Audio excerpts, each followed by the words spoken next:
Hi, this is Gadi Elkon with Selig Film News. We're here at the Dallas International Film Festival with one of the fine actors from Well Spoken, Chris Gardner. That's right.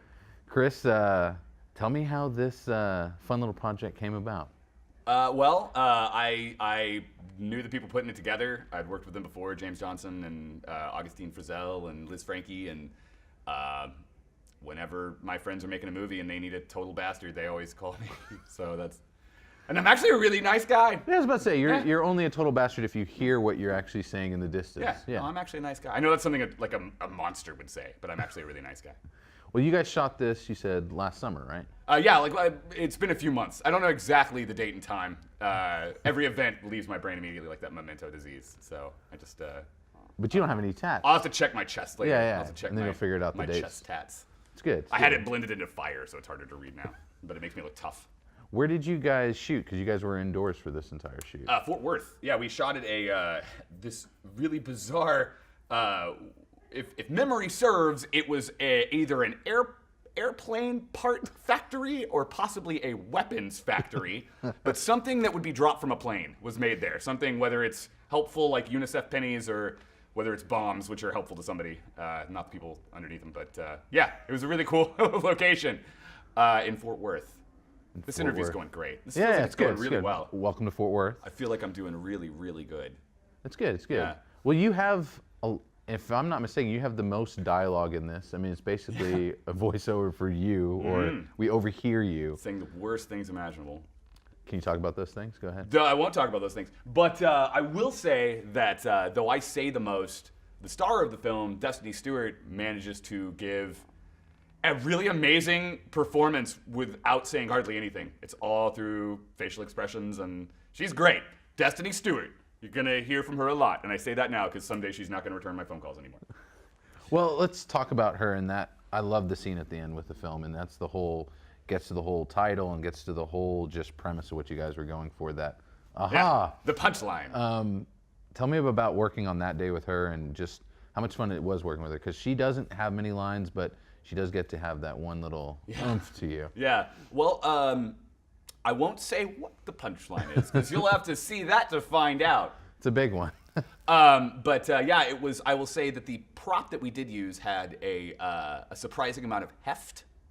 It was a lot heavier than you thought it was going to be, and you'll get what I'm talking about when you see it. It's veinier, and I don't want to give too much away. Veinier. Unrealistically veiny, from what I've seen from experience, and way bigger than humanly possible. So just not. It's unrealistic.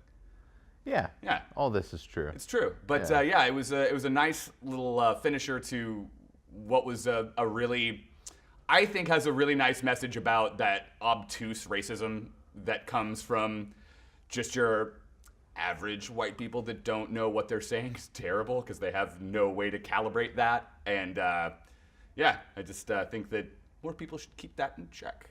That makes me sound smart. Well, I love that you have the line to her when you're speaking to her when she's just sitting there just enjoying her lunch, and you go, you know, you kind of understand all this. Yeah.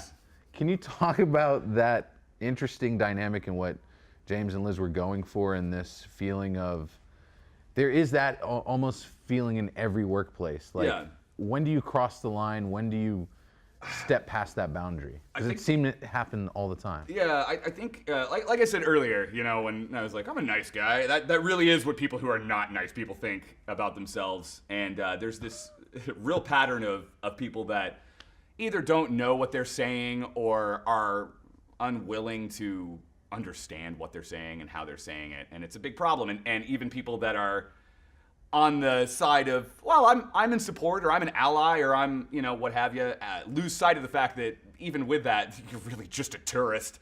You can go home whenever you want. You're not really suffering in the same way. I feel like that was unrelated, but it needed to be said.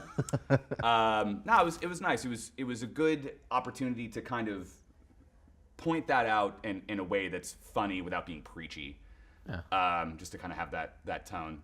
Is it fun to always, I mean, you've kind of honed this interesting way when you dive into a character. You're always a little either crazy or a little funny, but this one you get to play a real life person and then the joke happens to you. Yeah. Which I feel like we don't get to see much usually the other way around. Yeah, usually I'm embarrassed in real life, Yeah. as opposed to on screen when I do the embarrassing for people. Yeah, and it was good. I do tend to get, like I said, I tend to get the jerk roles when someone just needs the worst person or the dumbest person. Basically, if you ever need like a dumb, horny coward, typically I'm the go-to guy.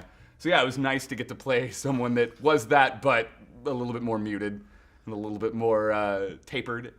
It was also, I always like playing a bad guy. I don't know why. I always like playing a guy that's impossible to like. Yeah. Might be because that's the way he is. That's the way I really am. Yeah. I'm actually super easy to get along with. Just hire me for any kind of party or event that you have coming up. Which one's the camera that I look at? Is it this one? The party or event that you have. Bar mitzvahs especially. Go ahead, Conan. Well, I've got to ask, what's it like being able to bring it home to Dallas, showcase it here? Because I mean, you know, you could go anywhere with this short, but Yeah. it's nice to have it here at home. Everyone that's involved obviously has connection here. I mean, maybe on the Fort Worth side, but bringing it here to Dallas, it must be nice. Yeah, it's cool because, of course, you know, James and Augustine have definitely gone out and done stuff all over the world, you know, and so it's always cool when they bring stuff back. And we shot another short a couple of years ago in Irving too, you know, minor setback that played last year. Yeah, they come back and shoot in Dallas even though they don't have to. I guess because they're so familiar with the environments and locations, which is why all the locations are so good and interesting to look at. So yeah, it's nice, and it's nice to play Diff. This was actually the first festival anything I ever did played, so it's nice to return home. What's it feel like that we're in the 11th year? It's kind of crazy to think. Is it the 11th year? 11th year. I thought this was the 120th annual Dallas International Film Festival. Or 11th. Yeah. Either way. I thought that this was like, someday there will be a thing called film, and we're going to make a festival first, and then we'll invent film later. Faust wants that. Yeah. Yes, James Faust would agree with that. Yeah. But it's still the 11th. It is the 11th, yeah. That is true. That is true. If you take anything away from this interview, this is the 11th annual Dallas International Film Festival. That is... Both cameras. Both cameras. So I've got to ask is, what's up for you next? What is Crazy Chris doing? What is Crazy Chris? Well, Crazy Chris, you might know, is my radio morning talk DJ persona when I do my show with The Wolf. The Wolf. That landed, right? Yeah, That made yeah. sense. I have another short film called Hoover Dam that is currently in the festival circuit. My filmmaking partner Blair Rowan and I are working on we finished a script for a film called Paw Knuckle that we are currently in pre-production for. That will be a loud and crazy romp. Can you go into a little bit more about the title and what y'all are trying to do with it? With Paw Knuckle? Paw Knuckle is basically it is a crust punk noir film following the exploits of a 45-year-old alcoholic former crust punk that has to solve a murder, and I won't say whose.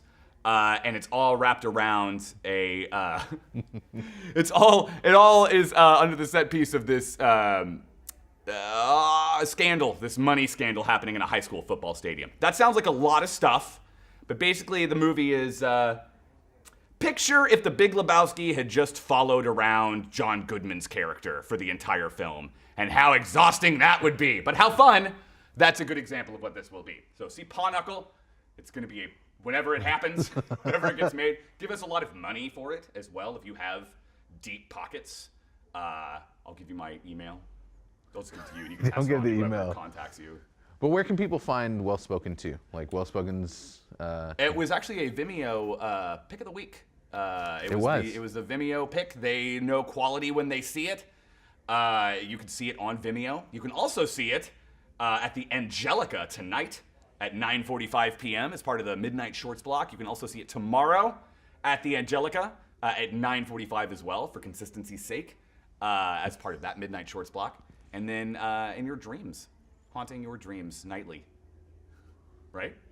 I think that's the best way to end it. You have to kill it in your dreams, otherwise it'll just keep coming back. It's sort of like Freddy, but very different. I didn't even think about that connection. Yeah. I was just aping something happening in my own life right now. Something personal going on with me. And this is Chris Gardner. And I am Chris Gardner.